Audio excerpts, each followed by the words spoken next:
안녕하세요. 결혼한 지 아직 1년도 안 지난 따끈따끈한 신혼부부입니다. 제가 이렇게 오늘 사연을 보내게 된 이유는 장남도 아닌데 집안 제사에 책임감이 넘치는 저희 시아버지 이야기를 해보려고 해요. 저와 남편은 가까운 지인들의 소개로 처음 만나 연애를 시작하게 되었고, 그렇게 3년간의 만남을 이어오다가 결혼까지 하게 되었습니다. 결혼 준비하면서 시댁이 제사가 없는 집인 걸 알게 되었어요. 결혼 후 받을 수도 있는 명절 스트레스 때문에 남편에게 너네 집은 제사를 지내니? 하고 단도직입적으로 물어봐서 알게 된 건 아니에요. 저희 집이 제사를 지내거든요. 대신 명절 때나 다른 제사들은 다 생략하고 할머니 돌아가신 날에만 따로 기제사를 올려요. 할머니 제사만 챙기는 데에는 이유가 있습니다. 할머니가 저희 친정부모님을 엄청 아껴주셨거든요. 저희 어머니가 처음 결혼한 해에 할머니께서 내 아들 며느리가 나처럼 1년에 4번씩 개고생을 하는 꼴은 못 보겠다며 니들 조상이니 니들이 챙겨라 하고 제사 보이콧 선언을 하셨대요. 할머니도 그동안 제사 챙기느라 고생하셨던 게 있으셨겠지만 그 고생을 며느리인 저희 엄마한테 떠넘겨서 시집살이 대물림을 해주기가 싫으셨다네요. 아무튼 그 덕에 진짜로 저희 집은 제사가 없어지게 되었고, 그 뒤로도 할머니가 저희 어머니를 첫째 며느리라고 각별히 아껴주셨어요. 나중에 할아버지 돌아가시고 나서는 저희 어머니가 먼저 제안해서 할머니를 모시고 살았고요. 그 후로도 이래저래 할머니가 저희 집을 많이 챙겨주시고 그랬어서 그냥 제사라기보단 할머니 기일을 챙기는 느낌으로 제사를 챙기고 있습니다. 날짜도 기일에 딱 맞춰서 하는 게 아니고 다른 친척들도 오며 가며 하기 편하게 토요일로 날짜를 바꿨고요. 기제사라고 꼭 자정에 맞춰서 지낼 필요도 없다고, 할머니 기일을 이유로 겸사겸사 그냥 다 같이 친척들끼리 모여서 저녁 한 끼 먹고 그러는 시기예요. 음식도 각자 집에서 알아서 하나씩 해서 가지고 오다 보니 딱히 제사 준비하는데 힘들 것도 없고요. 아무튼 한참 연애하던 중에 그때 당시 남자친구였던 남편에게 오늘은 할머니 제사가 있어서 저녁 시간 되기 전에 집에 일찍 들어가 봐야 한다고 말을 꺼냈다가 그때 시댁이 제사가 없는 집이란 걸 알게 되었습니다. 그래서 겸사겸사 우리도 제사라고 딱히 있는 게 아니고 할머니 기일만 챙기는 거다. 어지간해서는 명절에도 따로 가족들끼리 모이지도 않는다고 그렇게 설명을 해주면서 시댁 제사에 관한 이야기도 듣게 되었습니다. 시댁이 사실 제사에 엄청 진심인 집이었대요. 시아버지는 막내 늦둥이에 위로 남자 형제분이 무려 4분이나 더 계시는데 말인즉슨 큰어머니가 4분이나 계신다는 소리였죠. 저희 집과는 다르게 할머니께서 제사에 엄청 진심이신 편이었다나 봐요. 아래로 자식들이 결혼해서 며느리가 생기면 생길수록 일할 사람이 늘어나는 거나 마찬가지였으니 그럴 때마다 제사 음식이 양도 양이지만 제사 음식 가짓수도 더 늘어나게 되었다고 해요. 그러다 할머님께서 건강이 안 좋아지기 시작했고, 막내 아들인 저희 시아버지가 시어머니랑 결혼하는 걸 보고 나서 보름 만에 세상을 떠나셨다고 합니다. 그때 할머니 건강이 안 좋아서 조금 번갯불에 콩 구워 먹는 느낌으로 서둘러 결혼을 하게 된 감이 없지 않아 있었대요. 시어머니도 이 집이 제사에 이 정도로 진심인 집인 걸 미리 알았다면 결혼하지 않았을 거라는 식으로 아들인 남편한테 이후로도 몇 번씩이나 말을 하셨다네요. 아무튼 문제는 할머니가 돌아가시고 나서 악습이나 마찬가지인 제사가 사라진 게 아니고 더욱 더 가혹해진 게 문제였던 겁니다. 저희 시어머니 위로 있는 4분의 큰어머니들이 그간 당신들이 고생했던 걸 어떻게든 저희 시어머니한테 풀 생각이었던가 봐요.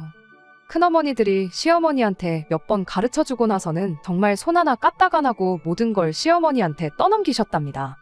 그렇게 10년 정도 시어머니는 1년에 4번 있는 제사를 할머님까지 포함해 4명의 며느리들까지 총 5명이 준비하던 걸 시집 오자마자 영문도 모른 채 그 많은 제사 음식들을 혼자 힘으로 준비해야 했던 거예요. 아무것도 안 하고 놀고만 있던 건 아니고 큰어머니들이 일손을 보태긴 했다지만 제사 음식 준비를 100이라고 치면 시어머니가 거의 80을 하고 나머지 4분이서 20 정도를 했다고 보면 된답니다. 제사 준비라고 넷이서 한 통속이 돼서 그렇게 부려먹었는데 평소라곤 또 시어머니를 안 괴롭혔었겠나요? 집마다 무슨 할 일이 있으면 묻지도 따지지도 않고 불러내서 시어머니를 부려먹고 그런 식이었답니다. 그래도 시어머니가 꾹꾹 참고 그렇게 버티고 계셨는데 남편 아래로 연년생인 신우가 있거든요. 그 신우 때문에 결국 저희 시어머니가 폭발을 하게 되었던 거예요. 그날도 한참 시어머니 혼자서 전날 저녁부터 거의 꼬박 밤을 새다시피 해서 제사 음식을 준비하고 계셨다고 해요.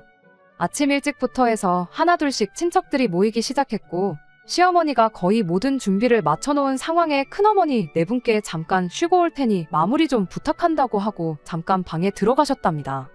밤을 거의 새다시피 해서 준비를 하셨다 보니 잠깐 눈 좀 붙이고 나올 생각이셨던 거죠. 그렇게 한 30분 정도 눈을 붙이고 다시 나오셨는데 나오자마자 시어머니가 거기서 기겁을 하셨다는 거예요. 나가보니까 4명의 큰어머니들에 둘러싸여서 당시 9살밖에 안 된 신우가 동태전을 뒤집고 있었답니다. 세상에 큰어머니라는 사람들이 9살밖에 안 된 조카한테 일을 시킨 거죠. 물론 아예 일을 떠넘긴 건 아니고 자기들 전부 치는데 이리 오라고 해서 앉혀놓고 너도 해보라고 뒤집개를 쥐어줬던 건가 봅니다. 아버님이 늦둥이인데다가 막내다 보니 남편이나 신우가 다른 친척 형제들하고도 나이차가 상당히 나는 편이에요. 시어머니 입장에선 지난 10년 세월 동안 지들 자식들한테는 전을 부치기는커녕 주방 근처에는 혹시나 기름이라도 튈까봐 얼씬도 못하게 했고 한참 시어머니 혼자서 전을 부치고 있으면 애들 먹인다고 빈 그릇 들고 와 덜어가서 챙겨주기 바빴었다는데 당장 9살밖에 안 된 당신 딸한테는 먹어보라고 전을 먹여주기는커녕 너도 뒤집어보라고 일을 시키고 있으니 그걸 보고 눈이 안 돌아가는 엄마가 세상에 어디 있겠어요. 그 와중에 큰어머니들이 저희 시어머니한테 네 딸 전 부치는 것 좀 보라면서 엄마 닮아가지고 일은 기가 막히게 하겠다고 다음번 제사부터는 손이 하나 더 생기는 거니까 우리 동서 좀 편해지겠네 하면서 비아냥대기까지 했다는 겁니다. 그 와중에 10살도 안 된 꼬마애가 뭘 알겠나요. 큰엄마들이 잘한다 하니까 신이 나가지고 그 고사리만한 손으로 뒤집개를 들어 전을 뒤집는데 그걸 보자마자 시어머니가 폭발해서 그날 혼자 힘으로 밤새 준비했던 제사상을 뒤집어 엎어버렸답니다. 남편이 해주는 20년도 더 된 이야기인데 제사상을 뒤집어 엎어버렸다는 그 말을 듣고 제 속이 얼마나 후련하던지. 남편도 엄청 어릴 적이지만 그날만큼은 충격이 커서 그런가 아직도 장면이 기억이 나는 게 있다네요. 시아버지하고도 그날 대판 싸웠다고 하고요. 넌 대체 뭘 했길래 네 형수들이 우리 딸 부려먹으려는 거 막아서지도 못하고 가만히 있었느냐고 어쩌고 저쩌고. 아무튼 그렇게 그날부로 시어머니는 시댁 제사에는 일절 관여하지 않겠다 선언을 해버렸고 그렇게 남편 집에는 제사가 없어졌다는 사실을 알려줬어요. 정확히는 시부모님네가 다른 가족들하고 관계가 소원해져서 그 뒤로 얼굴도 안 보고 지내는 사이가 되었던 거죠. 그 이후로 시부모님네 빼고서 남은 가족들끼리 제사를 지내긴 지냈나 본데 몇 해 못 가고 제사 음식을 네가 하니 내가 하니 왜 나만 하니 그런 문제로 큰어머니들끼리 서로 떠넘기고 싸우고 그러다 결국 제사도 없어지고 온 가족들이 전부 사이가 나빠졌다는 겁니다. 그렇게 공식적으로 시댁에는 제사가 없어지게 되었다고 해요. 그 뒤로 가족들이 사이가 다시 좋아져서 교류하고 지내는 건 또 아니랍니다. 남편은 다른 건 모르겠고 남편이 어릴 적의 일이지만 시어머니가 상상도 못할 만큼 고생을 하셨다는 걸 직접 두 눈으로 보았다 보니 제사에 대해서 남편은 부정적인 생각을 가지고 있었대요. 그런데 저희처럼 제사를 지내는 집이 있다니까 그건 또 새롭다고. 왜 우리 집 어른들은 간소하게 지낼 생각은 안 하고 서로 떠넘기기만 했을까? 그런 식으로 놀라워했었죠. 아무튼 그렇게 본의 아니게 시댁 제사에 얽힌 이야기를 결혼 전부터 알게 되었습니다. 제사를 그때부터 계속 지냈다고 해도 그 때문에 결혼을 안 할 생각도 아니었고 사실 크게 상관없는 이야기나 마찬가지였어요. 그렇게 남편과 결혼해서 작년 5월부터 결혼 생활을 시작했습니다. 시댁이 지방에 있는 데다가 거리도 엄청 멀리 있다 보니 자주 찾아뵐 일은 없었어요. 결혼 전에 인사드리러 간다고 한번 찾아뵈었던 게 전부였습니다. 상견례는 친정하고 딱 중간쯤 위치해서 했었다 보니 그 뒤로는 정말 시댁까지 갈 일이 전혀 없었어요. 신혼여행 다녀와서도 안부 인사만 전해드리고 끝이었습니다. 시부모님 두 분 다 거리가 워낙에 멀다 보니까 오히려 먼저 뭐하러 그 멀리까지 고생스럽게 오며 가며 하냐고 피곤할 텐데 그냥 집에서 쉬라고 해주셨었고 그러다 보니 결혼하고 처음 맞는 첫 명절인 추석이 오기 전까지는 시댁에 따로 시간 내서 찾아갈 일이 없었어요. 그냥 일주일에 한두 번씩 안부 전화만 드리고 그러는 시기였습니다. 그러다 이제 시댁에 다녀올 일이 다가오게 되었습니다. 명절인 추석이 다가오고 있었거든요. 지난 추석이 연휴라기에는 뭔가 아쉬운 그런 느낌이었어요. 크게 다르게 있겠냐마는 굳이 주말을 끼고 쉰다면 주말을 연휴 앞에 껴서 토일월화수 쉬는 것보다 연휴 뒤에 껴서 수목금토일 이렇게 쉬는 게 훨씬 더 쉬는 느낌이 나잖아요. 양가에 인사드리러 가는 거 먼저 끝내고 주말까지 내리 푹 쉴 수 있으니까 말이에요. 그런데 그러던 중 저희 회사에서 직원복지 차원에서 길게 쉬고 오라고 목요일, 금요일을 아예 재량휴일로 만들어줬습니다. 5일짜리 연휴가 난데없이 9일짜리 거의 휴가에 맞먹는 황금 연휴가 돼버린 거죠. 결혼이다 신혼여행이다 해서 휴가도 미리 땡겨 써버린 바람에 내년까진 꼼짝없이 회사만 나가겠구나 싶었는데 완전 운이 좋았죠. 혹시나 싶어서 남편도 회사의 상황을 설명하고 연차 신청을 냈는데 감사하게도 회사에서 그렇게 쉬라고 허락을 해준 덕분에 남편도 똑같이 황금 연휴를 즐길 수가 있게 되었어요. 남편과 상의 후 양가에는 연휴가 시작되기 직전에 있는 주말을 활용해 다녀오기로 했고 남은 기간은 뭐 어디 해외여행이라도 가야 하나 하면서 한참 행복한 고민을 하고 있었습니다. 일단 친정에 먼저 연락을 했어요. 친정 부모님은 뭐 명절이 대수냐고 그냥 주말이든 언제든 안 와도 되니까 하루라도 더 둘이서 즐기다 오라는 대답을 들었습니다. 그 말을 듣고 곧바로 시댁에도 연락을 했어요. 시댁이 거리가 워낙에 있다 보니까 시어머니 입장에선 자주 보지도 못하는데 명절에도 건너뛰라고 하기는 조금 그랬었나 봐요. 그래서 토요일에라도 일찍 들렀다 가면 좋겠다는 식으로 대답을 하셨고요. 애초에 그날쯤 해서 다녀올 생각이었다 보니 섭섭하거나 그런 건 없었습니다. 친정에는 안 가도 되게 되었으니 그냥 아예 그러면 토요일날 가서 하루 자고 일요일까지 해서 이틀 내내 시댁에서 시간을 보내고 여행을 출발하면 되는 건가 하고 그렇게 계획을 세웠죠. 그러다 그날 저녁에 시아버지한테서 전화가 왔어요. 아무리 그래도 명절을 건너뛰는 건 그렇지 않냐면서 추석 당일날에 시댁에 오는 걸로 하라고 말을 바꾸시더라고요. 시어머니한테만 말씀드리고 허락을 받아낸 거였다 보니 아버님 딴에는 기분이 좀 안 좋았나 봐요. 남편이 아버님께 모처럼 9일짜리 연휴인데 사정 좀 봐주시면 안 되겠냐고 몇 번을 물었지만 시아버지는 절대 안 된다며 고집까지 부리기 시작했습니다. 명절 무시하고 그렇게 시댁에 오면 그냥 아무 때나 주말에 오는 거랑 뭐가 다르냐면서 말이에요. 그렇게 결국엔 명절날 시댁에 찾아뵙는 걸로 이야기를 끝내고 전화를 끊었습니다. 전화 끊고 나서 몇 시간 지나지 않아 시어머니한테서 다시 전화가 걸려왔어요. 당신 딴에도 저희들 연휴 맞아서 어디 좀 길게 다녀오게 해주라고 몇 번을 설득했었는데 시아버지가 워낙에 완고하게 나오는지라 어쩔 수 없었다면서 미안하다고 하시더라고요. 시어머니가 저희한테 사과하실 일은 아니라고 저희도 너무 저희들 생각만 한 것 같다고 죄송하다 사과드렸어요. 물론 말은 그렇게 했지만 이상한 데서 고집을 부려대는 시아버지가 원망스럽긴 했습니다. 9일 연휴 중 딱 중간이나 마찬가지인 추석날을 비울 수가 없게 되었다 보니 해외여행은 꿈도 꿀 수 없는 이야기가 되어버렸으니까요. 그래도 나름대로 알차게 연휴를 보내야겠다고 남편과 계획을 세우게 되었어요. 그러던 중 저희가 여행을 안 가기로 했다는 소식을 들은 친정어머니께서 전화를 해오셨습니다. 저희 작은아버지네가 은퇴를 하면서 은퇴자금으로 속초 어디쯤 바다전망 좋은 곳에 운영 중이던 펜션을 하나 매입하셨다네요.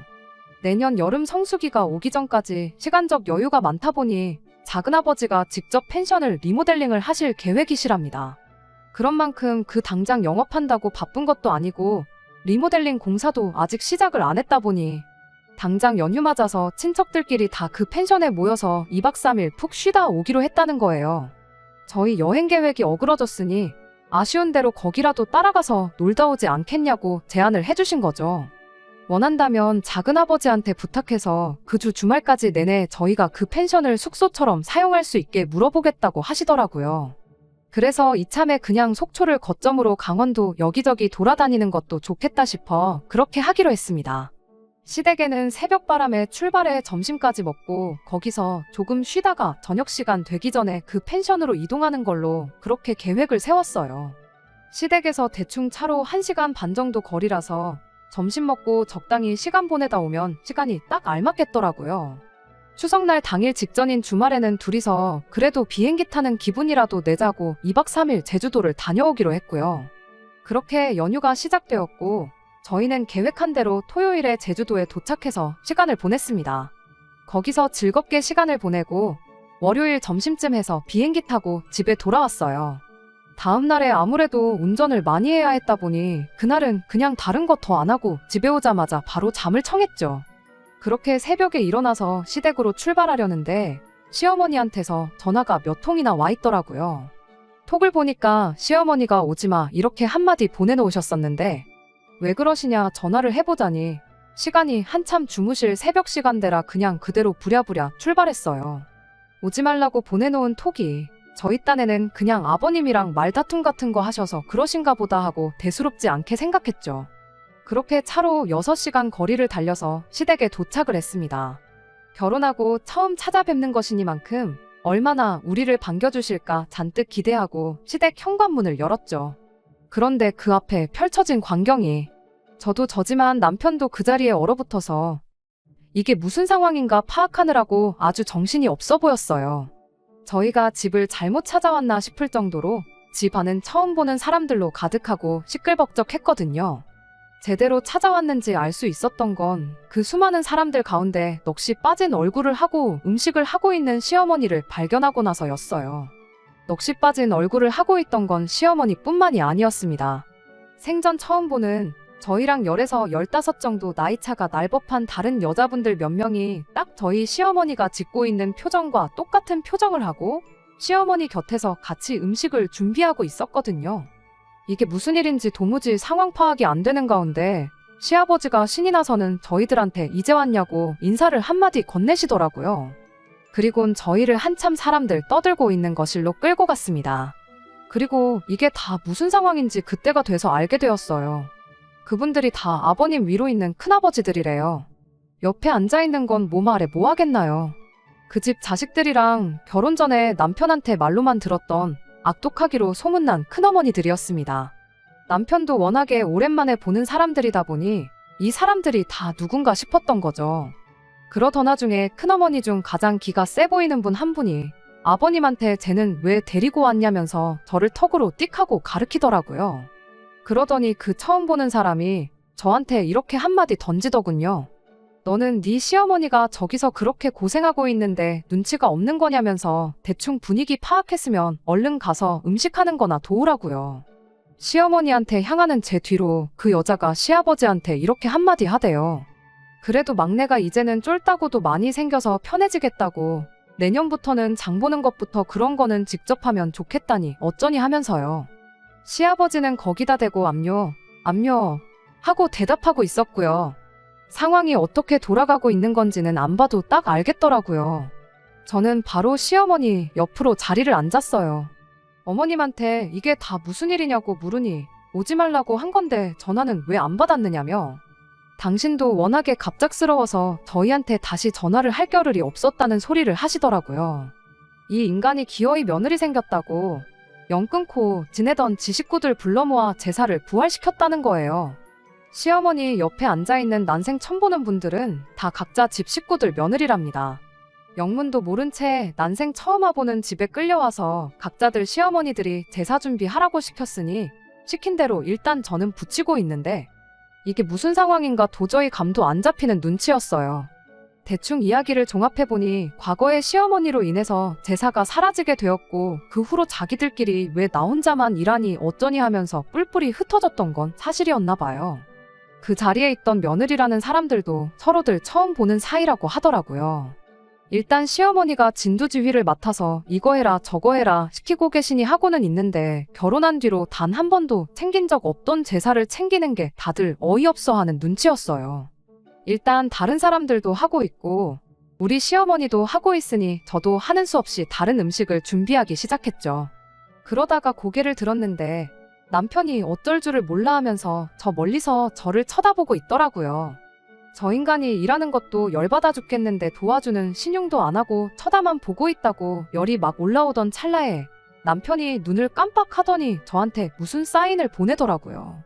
그리곤 그 길로 자리에서 일어나더니 살금살금 혼자서 자기 외투랑 그런 걸 챙기고 쓱 밖으로 나가는 거예요. 평소에도 죽이 잘 맞는 게 이럴 때 도움이 될 줄은 정말 몰랐습니다.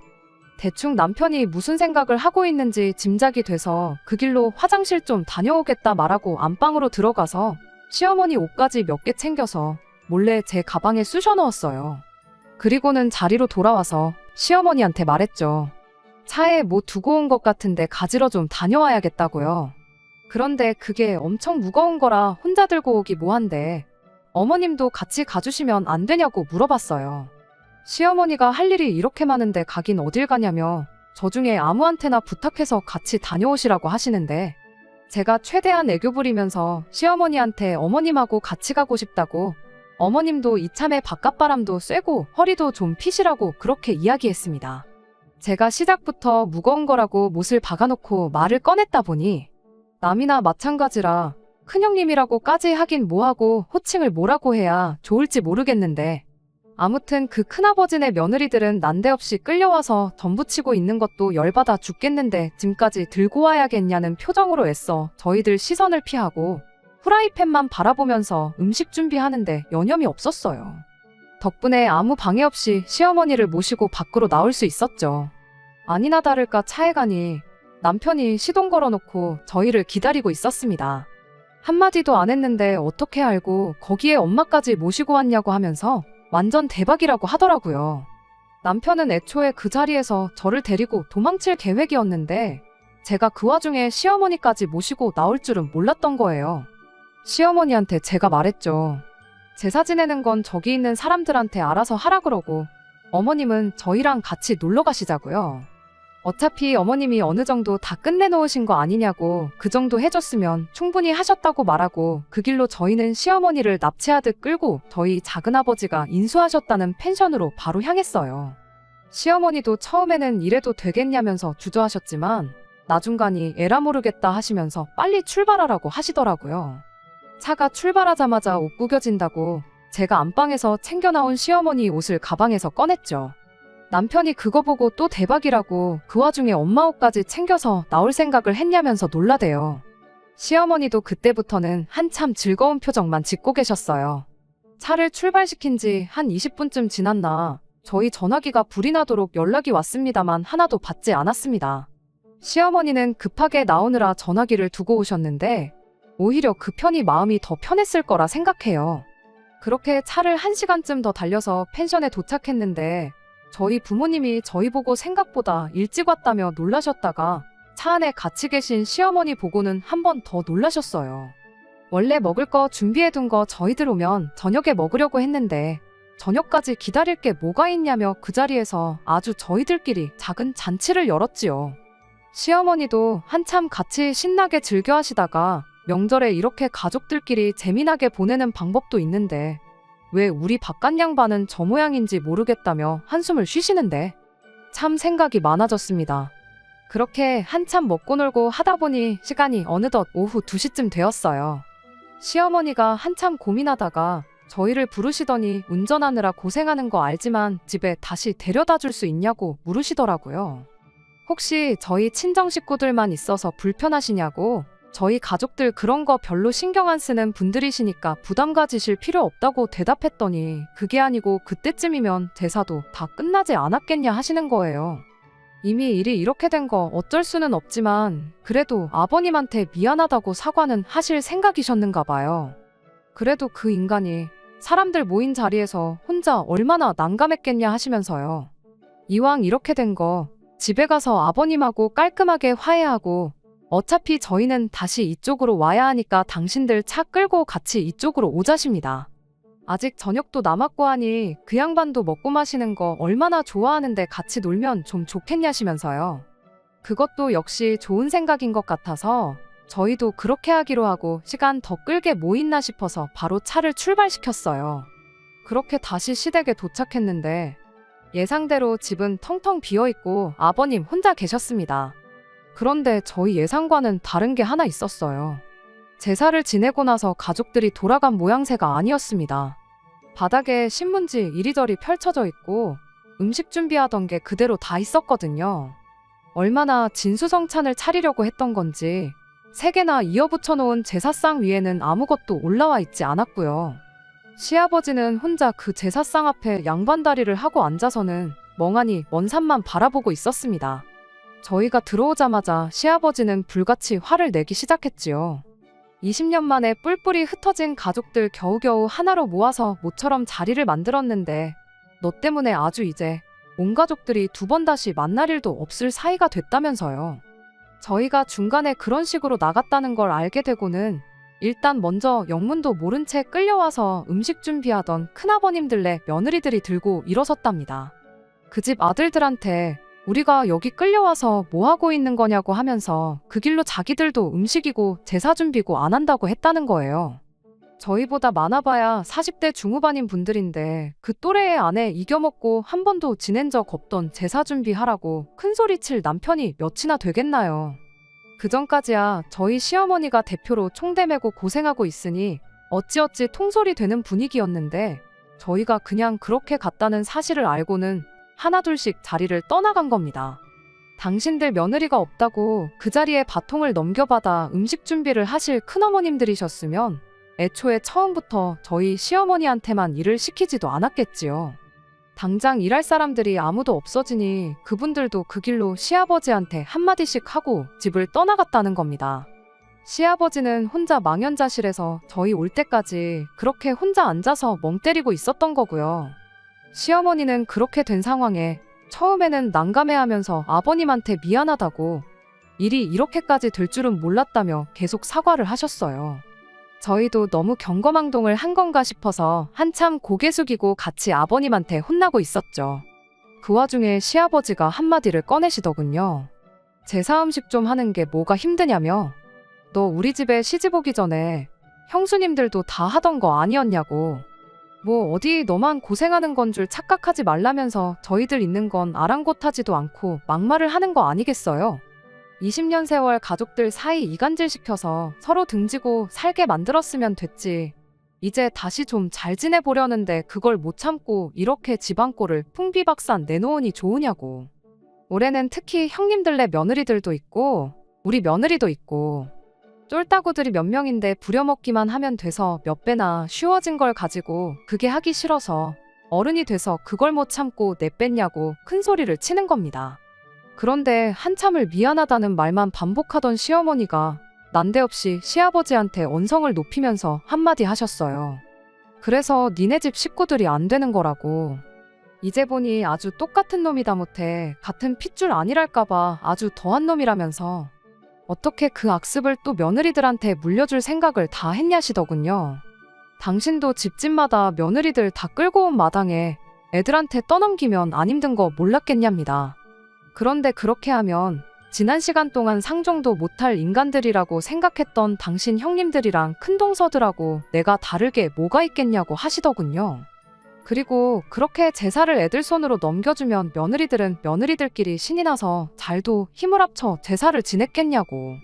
모르긴 몰라도 10살이나 넘게 더 어린 우리 애들이 또 독박 쓰게 될 것이 뻔한 거 아니겠냐고 일침을 하시더군요. 아버님은 그 와중에도 한마디도 지지 않고는 예전처럼 1년에 제사 4번씩 챙기려던 것도 아니고 명절 때만 챙기려고 했다고. 고작 1년에 2번 있는 제사 가지고 뭘 그렇게까지 오바를 떠냐면서 남들 다 하는 건데 좀 하면 뭐 어떻냐면서 저한테 대답을 바라시더군요. 제가 순간 당황해서 아무 말도 못하고 있는데 시어머니가 당신이야 아무것도 모르고 결혼해서 결혼 잘못했다 그런 생각만 하고 애들 보면서 10년을 버텼지. 저같이 요즘 애들은 그런 거 참기나 하겠냐고 그렇게 자식 새끼 이혼시키고 그러면 기분 참 좋겠다고 한마디 하시는 겁니다. 하긴 그러니까 우리 딸이 10살도 안 된 나이에 전부치고 있는 모습 보고 지 가족들하고 시시덕거리면서 잘한다고 박수나 치고 있지 그때 알아봤어야 했는데 몰라본 내 잘못이라며 아주 분통이 다 터진다고 가슴을 내리치시는 거예요. 그러다 그때 이혼 못했다고 지금도 못할 거 있냐면서 난데없이 시아버지한테 이혼하자는 이야기를 꺼내셨어요. 그 말이 나오기 무섭게 아버님을 포함해 저희 둘까지도 깜짝 놀라서 시어머니를 쳐다봤습니다. 그 표정만 봐도 얼마나 진심인지가 느껴졌죠. 제가 나서서라도 뭘 이혼까지 하시냐 하고 말려야 하나 싶었는데 도무지 입이 떨어지지가 않을 정도였어요. 그건 며느리인 제가 아니라 아들인 남편도 똑같았나 봐요. 그렇게 저희는 아무 말도 못하고 있었는데 어머님이 아버님한테 당신 말이 맞다고. 1년에 4번도 지내던 제사인데 2번이 뭐가 힘들겠냐. 남들도 다 하는 건데 어려울 거 없다고. 그러니까 그 잘난 니네 집 제사상은 상관도 없는 남이 집 딸 자식들 부려먹어서 지낼 생각 하지 말고 니들 손으로 직접 지내면 되는 거 아니냐고. 나는 이혼해서 손 뗄 테니 니들끼리 며느리를 부려먹던 자식들 이혼시켜서 니들끼리 지내던 그 잘난 제사 알아서 챙기라고 한마디 하고는 저희한테 괜히 오자고 해서 벌써게 만들어 미안하다고 한마디 하시고는 저희를 데리고 다시 집 밖으로 나가시더라고요. 나오시면서도 저딴 인간 밥 챙겨주자고 여기까지 오자고 한 게 다 후회가 된다시며 이제야 속이 후련하다고 한마디 하시대요. 결국 저희는 그렇게 다시 펜션으로 돌아왔어요. 오는 길에 신우한테 주소를 찍어줬는데 거리가 있다 보니 저희 저녁 먹기 시작하고 한참 지나서 신우가 도착을 했습니다. 전화로 대충 자초지종을 설명해줬는데 신우는 뭐 대화고 뭐고 할 것도 없이 도착하자마자 시어머니한테 이혼 결정 잘하셨다고 한마디 해주더군요. 엄마 챙기는 건 딸밖에 없다는데 그게 무슨 말인지 딱 알았어요.